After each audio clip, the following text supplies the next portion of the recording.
A las 8:35 en el Gobierno de la Mañana, Gobierno de la Z101 en la edición de este día, miércoles.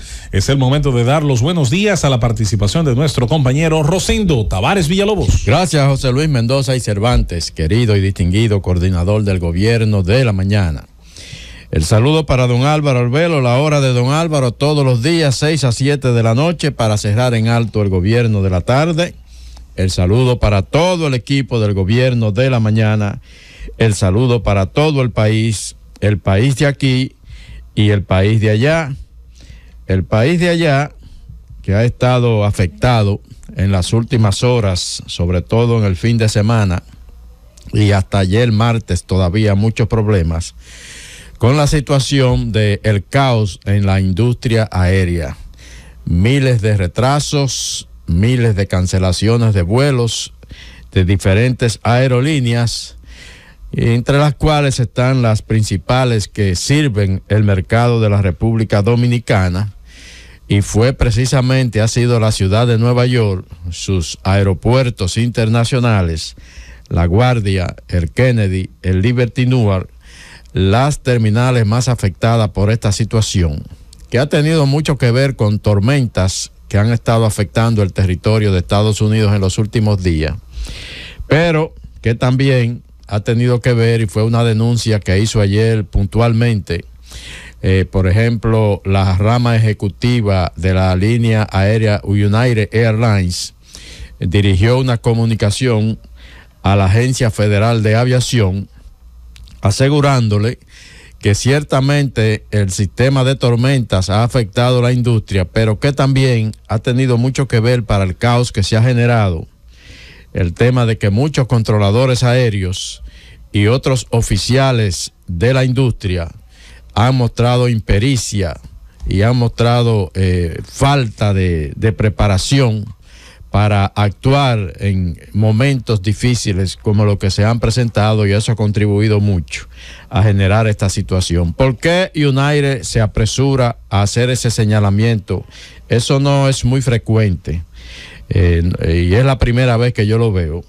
Se apresura a hacer esos señalamientos porque recientemente la administración de Biden, el propio presidente, anunció una regulación en el sentido de que las líneas aéreas tendrán que resarcir a los pasajeros afectados por cancelaciones de vuelo, por retrasos de vuelo, no solamente con el reembolso, por ejemplo, en el caso de una cancelación, no solamente con el reembolso por el ticket o cambiar el ticket por otro, sino también resarcirlo con dinero en efectivo como una especie de penalidad.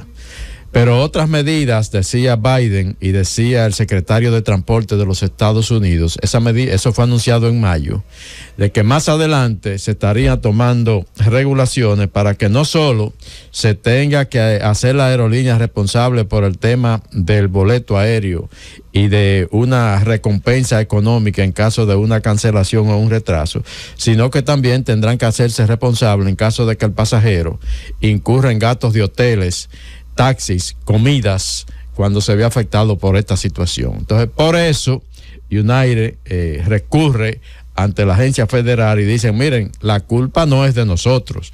Es verdad que hay mal tiempo, pero si los controladores aéreos y otros oficiales de la industria fueran más eficientes, la situación no habría llegado al punto en que nos hemos visto en este fin de semana. La verdad que ha sido una situación caótica. A mí en lo personal me tocó, por ejemplo, mi hija y su familia, mis nietos llegaban el sábado de Estados Unidos, estaban supuestos a arribar al aeropuerto de las Américas a las 12 de la noche porque el vuelo salía de allá a las 8, pero el vuelo salió a las 11 y llegó aquí pasada a las 3 de la mañana.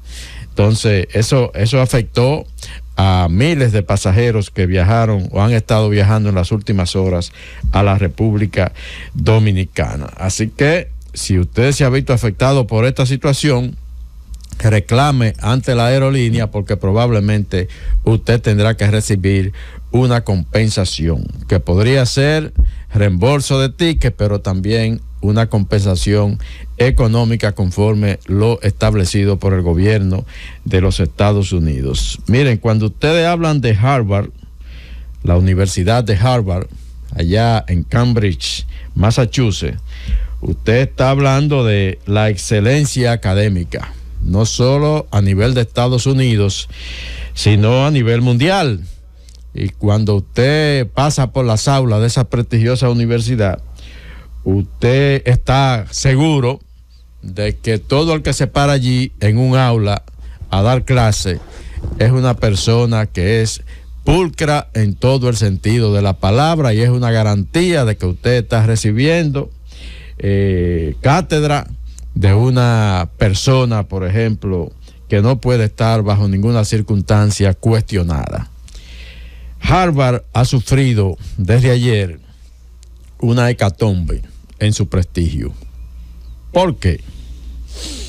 Sucede que Francesca Gino es una de las principales catedráticas, atención a los que han estudiado negocios en la Universidad de Harvard. Francesca Gino es una de las principales catedráticas de la Escuela de Negocios de la Universidad de Harvard y es la principal experta de la universidad en el estudio de la honestidad. ¿Y qué ha pasado? Un estudio sustentado por otras 3 universidades o por profesores de otras 3 universidades muy prestigiosas de Estados Unidos. El caso de la Universidad Raymond Tour, Barcelona, esta es de Barcelona, España. El caso de Berkeley, California.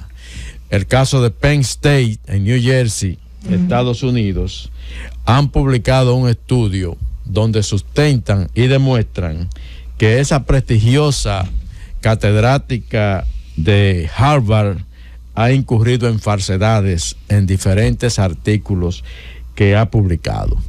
Y la universidad está ahora mismo sometiendo a una investigación a esta, repito, su experta en estudio de la honestidad, la máxima experta en estudio de la universidad, acusada de inventar hallazgos en sus investigaciones y está siendo objeto de una investigación interna por acusaciones de que falsificó datos en sus escritos, por lo menos en 4 escritos que ha publicado. Y eso para Harvard, la verdad que es un palo en cuanto a lo que tiene que ver con la garantía de su prestigio académico. El caso de Rusia sigue ocupando, el caso de Rusia-Ucrania. Todos los titulares hoy. Donald Trump debe estar un poco incómodo en Estados Unidos. Le robó el show. Porque la situación de Rusia le ha robado el show. Sabe que Donald Trump aparece en todos los periódicos, casi en todos los titulares, por una o por otra razón. Pero el caso ahora de lo que ha ocurrido con Vladimir Putin y el grupo Wagner, la verdad que está ocupando toda la atención pública mundial. Rusia sigue bombardeando en Ucrania. Por ejemplo, hoy hay un informe de 10 muertos y más de 60 heridos en una popular pizzería en la Universidad de Kramatorsk, allá en Ucrania.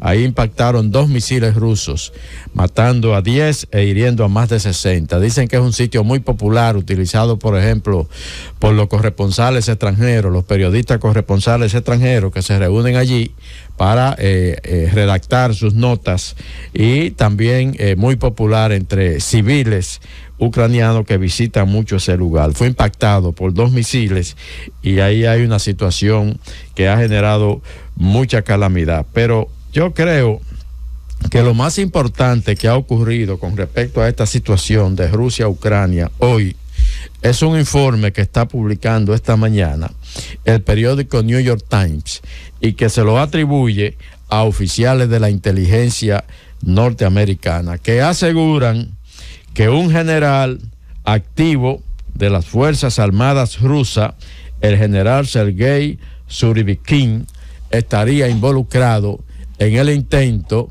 del jefe del grupo Wagner, el señor Prigozhin. Estaría ese general involucrado en ese intento y que habría sido incluso un colaborador con el jefe del grupo Wagner en su intento por llegar hasta Moscú y incluso quería que le entregaran al secretario de Defensa de Rusia y al jefe del ejército, y hasta que tuvo que ser convencido por el presidente de Bielorrusia, que le convenció de que abortara esa acción, se devolviera y hoy, según el mismo presidente de Bielorrusia, se encuentra en territorio de ese país. Pero de acuerdo con el informe del New York Times, y esos medios cuando publican este tipo de informaciones, es porque tienen la certeza de que lo que se le está sirviendo tiene cierta, o por lo menos tiene mucha, o por lo menos cierta veracidad. Aseguran que no solo este general, sino que otros estamentos militares rusos estarían también involucrados, lo que indica que no se trataría de una acción particular del jefe del grupo Wagner, sino que se trataría de una conspiración incluso que va mucho más allá de lo que Vladimir Putin se había imaginado. Por eso aparecía Putin ayer en una manera poco convencional. Putin, cuando se presenta ante Rusia o se presenta ante el mundo, lo hace sentado en un escritorio de una manera muy formal, dando una impresión de mucha seguridad y de seriedad en lo que plantea. Ayer se presentó flanqueado por un grupo de militares de las Fuerzas Armadas rusas, dando la impresión de que tiene el control de ese país, sobre todo en lo que tiene que ver con las Fuerzas Armadas. Dicen los informes que Vladimir Putin estaría ahora en la disyuntiva de qué hacer con este general que estaría involucrado en la intentona, pero dicen que podría mantenerlo en las fuerzas porque a él le interesa dar la impresión de que el único responsable de las acciones que se llevaron a cabo es el jefe rebelde del grupo Wagner. Pero la verdad que en estos momentos el liderazgo de Vladimir Putin en Rusia está, la verdad que no se sabe exactamente dónde podría parar. Muy cuestionado el liderazgo del presidente ruso, y esto es lo que sustentan la mayoría de especialistas, de analistas internacionales en el tema geopolítico. Llévatelo, Cundo.